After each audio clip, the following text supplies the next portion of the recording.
नमस्कार, मैं वर्षा परगड़ आप सबका स्वागत करती हूँ फिर से एक बार हमारे चैनल में ग्लोबल लेंस में।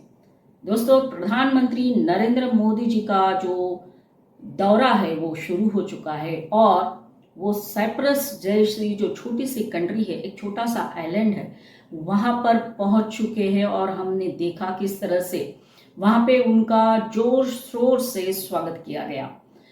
साइप्रस एक छोटा सा इतना सा देश, लेकिन हमारे लिए बहुत इंपॉर्टेंट देश है और वो क्यों इंपॉर्टेंट है ये भी हम आपके साथ शेयर करेंगे, आपके साथ चर्चा करेंगे। तो भारत के प्रधानमंत्री नरेंद्र मोदी जी साइप्रस जाने वाले तीसरे प्रधानमंत्री है।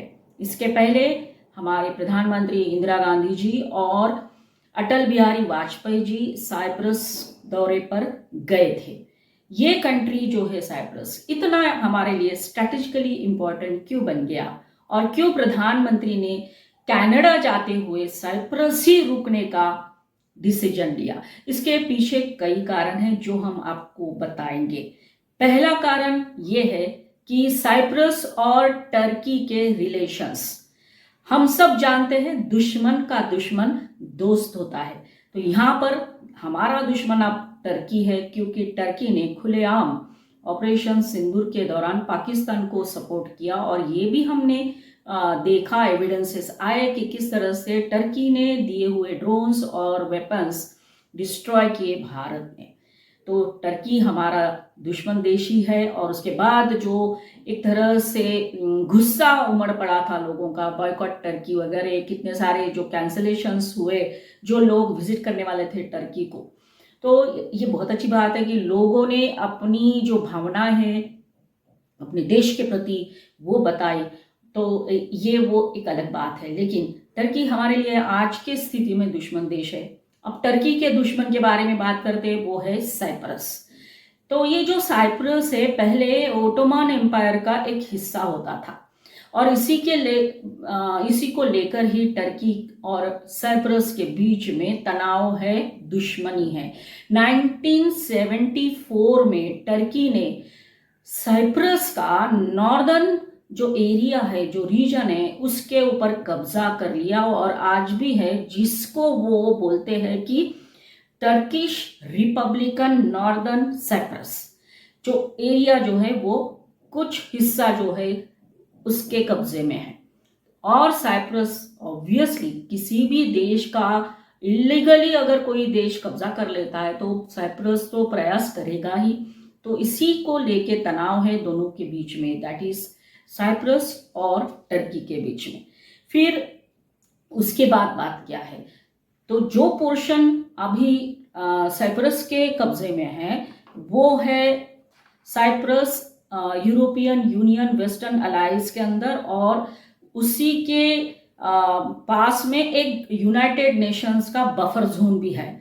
तो इतना कॉम्प्लिकेटेड हम कह सकते हैं सिचुएशन जो है साइप्रस में है। मतलब एक तरफ टर्की, बीच में जो यूनाइटेड नेशन का बफर जोन और कुछ कुछ एरिया में आज भी ब्रिटेन अपना जो है वो कब्जा करके रखा हुआ है या उनका अस्तित्व वहाँ है। अब ये सारा देखते हुए अगर हम बात करते हैं तो भारत ने और भारत के प्रधानमंत्री नरेंद्र मोदी जी ने ये डिसीजन क्यों लिया साइप्रस जाने का, तो अब समझ में आता है कि दुश्मन का दुश्मन हमारा दोस्त होता है। तो साइप्रस जाने के पीछे क्या क्या रीजन है। एक तो हम टर्की को एक बहुत बड़ा संदेश देना चाहते हैं और हम दे रहे हैं, जैसे ही प्रधानमंत्री नरेंद्र मोदी साइप्रस पहुंचे, कि अगर आप पाकिस्तान को सपोर्ट करते हो तो हम भी साइप्रस को सपोर्ट करेंगे हर चीज में, हर मामले में, चाहे वो बिजनेस ट्रेड क्यों ना हो, सिक्योरिटी क्यों ना हो, डिफेंस क्यों ना हो, एक्सेट्रा। तो एक बहुत बड़ा संदेश टर्की को देने का प्रयास हमने किया है और ये संदेश पहुंच चुका है टर्की को, क्योंकि प्रधानमंत्री वहां लैंड कर चुके हैं, उनका बहुत अच्छे से स्वागत भी हो रहा है। तो लोग भी उत्साहित है कि कितने सालों के बाद भारत का कोई प्रधानमंत्री साइप्रस जैसे छोटे से देश में विजिट कर रहा है।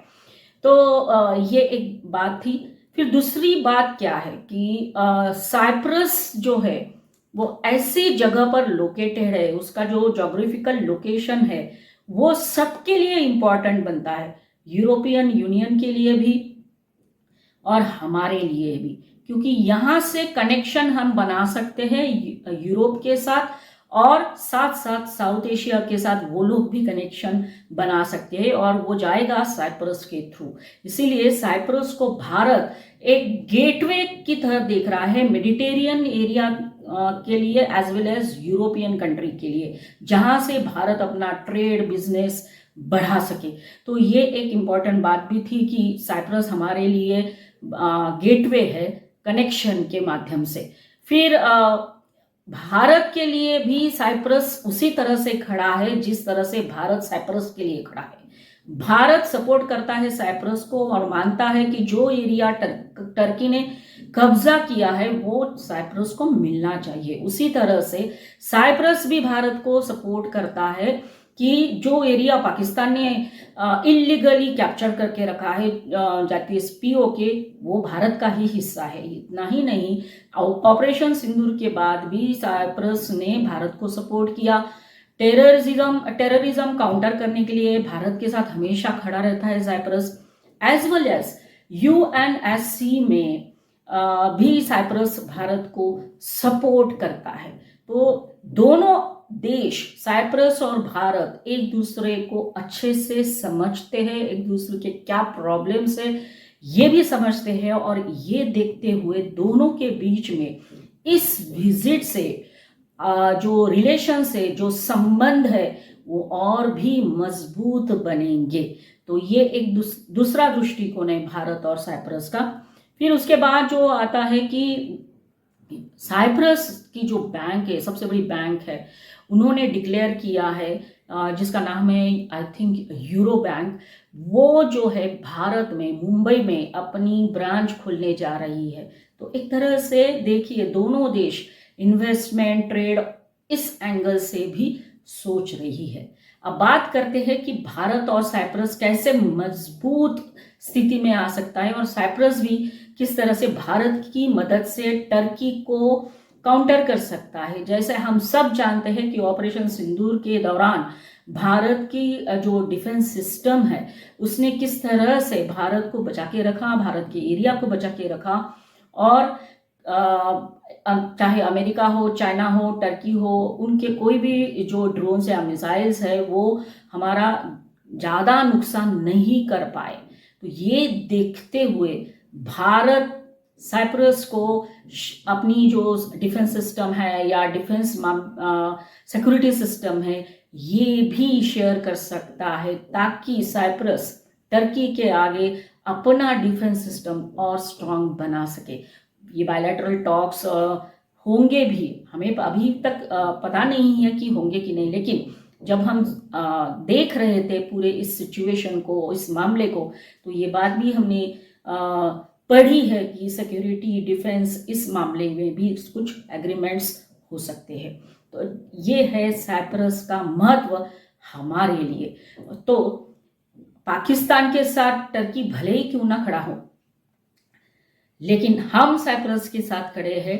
ये टर्की को हमने बता दिया है, और ये सार्थ करके दिखाया प्रधानमंत्री मोदी जी ने वहां जाकर, तो कि दुश्मन का दुश्मन हमारा दोस्त है और हम दोस्ती निभाना जानते हैं। यही बात सच है, कितनी बार हमने सच करके दिखाई। ऑपरेशन दोस्त भूलिएगा मत, हमने टर्की को हेल्प की थी जब उनके यहाँ अर्थक्वेक आया था ऑपरेशन दोस्त शुरू करके। इसके बावजूद हमें धोखा मिला। तो लेकिन भारत अपनी दोस्ती बढ़ाना और निभाना जानता है, और यही प्रयास हमारे प्रधानमंत्री जी कर रहे हैं। तो आज की बात इतनी ही। अगर आपको मेरा ये आज का वीडियो अच्छा लगा हो तो ज़रूर लाइक करिए, कमेंट्स कीजिए, शेयर करिए।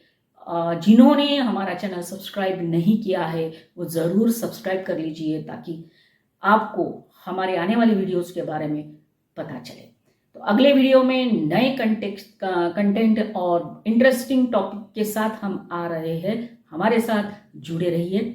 जय हिंद, धन्यवाद।